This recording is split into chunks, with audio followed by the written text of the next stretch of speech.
Meus irmãos, a paz do Senhor. Meus queridos, vamos à nossa leitura bíblica dessa quarta-feira. Hoje nós leremos o capítulo de número 4 do capítulo de Jó, os versículos, a leitura está no capítulo 4, né? O versículo 3 do capítulo 4. Lembrando sempre, irmãos, que estamos estudando a lição de número 11, que traz por título a teologia de Eliú. O sofrimento é uma correção divina? Pois bem, capítulo 4, versículo 3. Porém, nós vamos ler do versículo 1 ao versículo 6, que está na nossa lição, né, que é o que compõe a leitura bíblica em classe da nossa lição. O tema dessa leitura: o cultivo da plena atenção, né? Que é o prestar atenção e ouvir. Não é apenas ouvir, mas não, prestar atenção, observar, meditar. E é interessante o que esse rapaz diz aqui. É interessante em um sentido, porém a gente vai ver outras coisas. Mas vamos ao texto. Diz assim a palavra de Deus. Versículo 1 em diante. Respondeu mais Eliú e disse: ouvi, vós, sábios, as minhas razões, e vós, instruídos, inclinai os ouvidos para mim. Porque o ouvido prova as palavras, como o paladar prova a comida. O que é direito, escolhamos para nós, e conheçamos entre nós o que é bom. Vou ficar só por aqui, versículo 4. Já vai dar um entendimento legal para a gente. É boa essa metáfora que ele usa, usando como figura de linguagem o paladar para falar da atenção. Como que a gente prova a comida, como que a gente prova para saber se um alimento, se determinada comida é boa ou é ruim, é de boa qualidade ou é de má qualidade. Como que eu sei se uma comida está salgada demais ou sem sal, né? Como é que está o tempero? Como é que eu sei disso? Provando.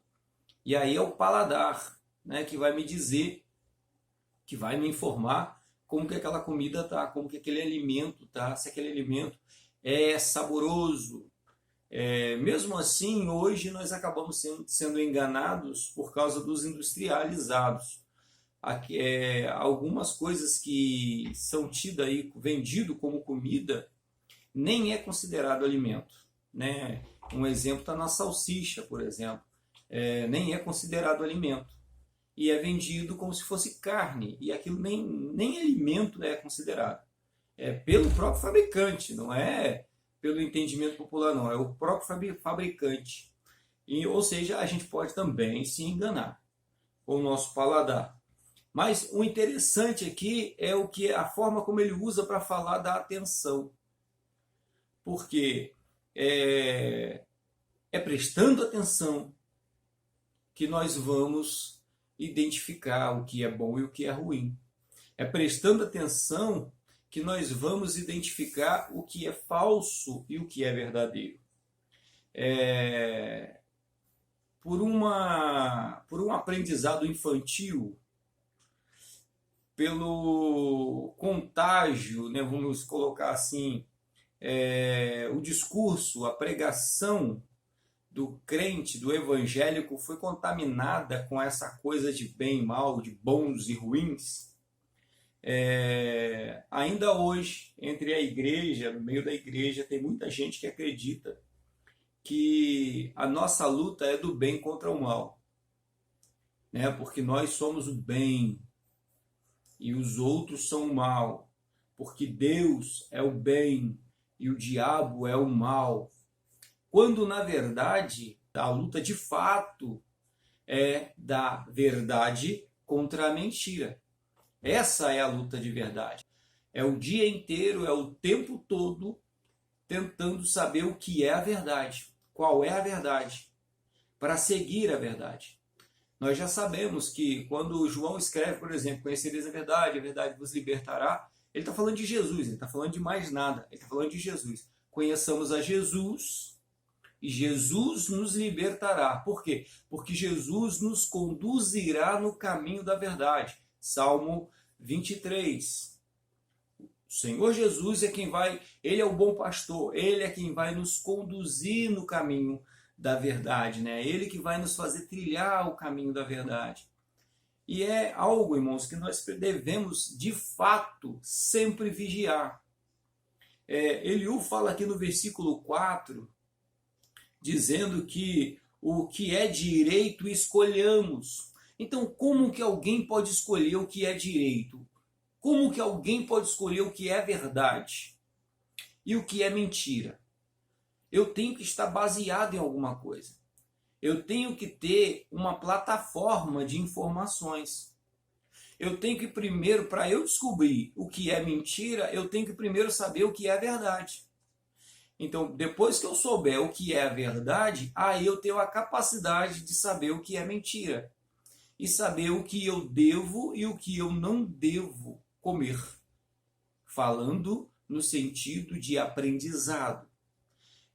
João, no capítulo 4 da sua primeira epístola, então, primeira epístola de João, capítulo 4, nos versículos de 1 a 6, João diz o seguinte: Amados, não creais em todo o espírito, mas provai se os espíritos são de Deus, porque já muitos falsos profetas se têm levantado no mundo. Por isso conhecereis o Espírito de Deus. Todo espírito que confessa que Jesus Cristo veio em carne é de Deus. E todo espírito que não confessa que Jesus Cristo veio em carne não é de Deus. Mas este é o espírito do anticristo, do qual já ouviste que há de vir, e eis que já agora está no mundo. Filhinhos, sois de Deus, e já o tendes vencido, porque maior é o que está em vós do que o que está no mundo. Do mundo são, por isso falam do mundo, e o mundo os ouve.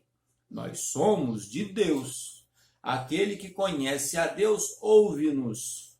Aquele que não é de Deus, não nos ouve. Nisto conhecemos nós o espírito da verdade e o espírito do erro. Então, João está dizendo aqui que o anticristo já está no mundo. De que maneira? Quando o espírito do anticristo, ou seja, quando o pensamento do anticristo, quando a ideia do anticristo, quando o entendimento do anticristo faz frente ao entendimento de Cristo.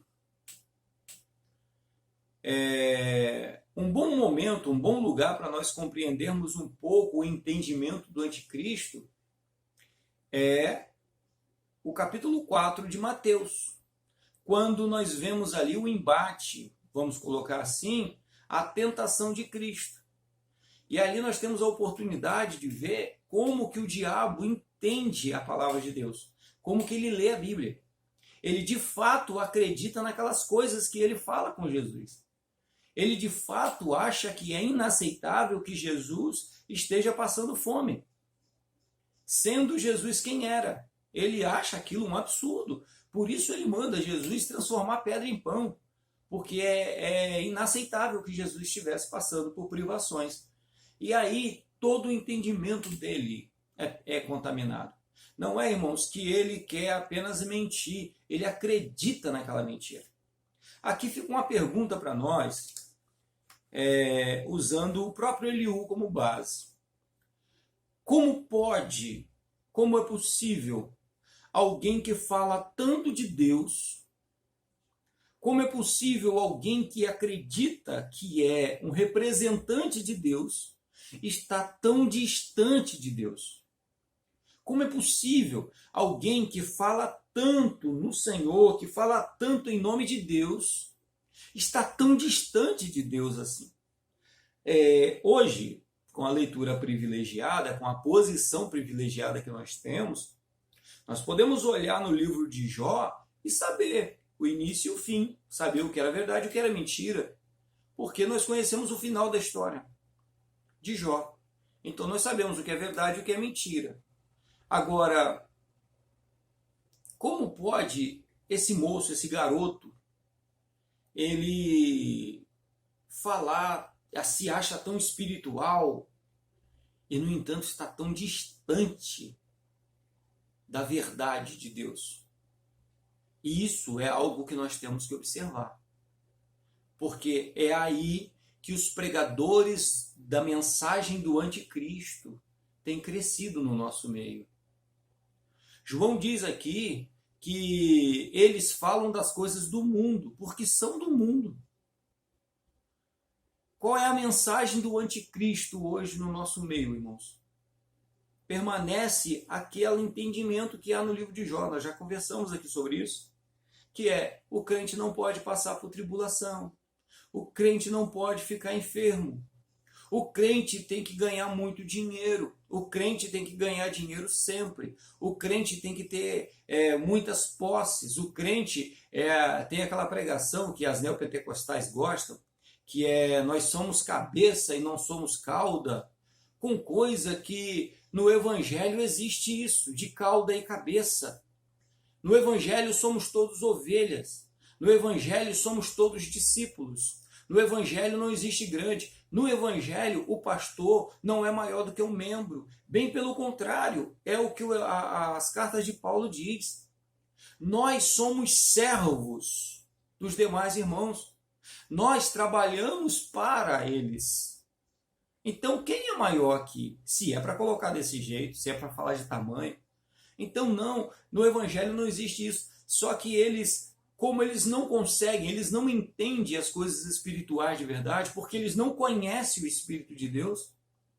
Eles falam em nome de Deus, eles anunciam em nome de Deus, eles usam o nome de Deus, existe o nome de Deus no rótulo deles, mas não existe a mensagem do Evangelho no coração deles, porque eles não conseguem compreender, porque não são de Deus.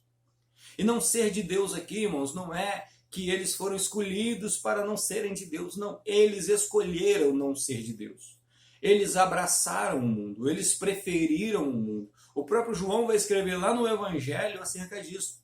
Amaram mais as trevas do que a luz, porque as suas obras eram más. Quais são as obras ruins? Quais são as obras más? Aqueles que amam mais as coisas do mundo do que as coisas de Deus. Aqueles que amam mais aos do mundo do que a Deus. Como é possível isso? É possível quando eu valorizo mais a riqueza do que as pessoas. É possível quando eu valorizo mais o patrimônio, mais a posse do que as pessoas. Quando eu valorizo mais o templo, vamos colocar assim, quando eu valorizo mais a religião, quando eu valorizo mais a casa de reunião, aquilo que nós chamamos de igreja, não é igreja somos nós. Isso é carnal, isso é humano, isso é terreno, isso pertence a este mundo.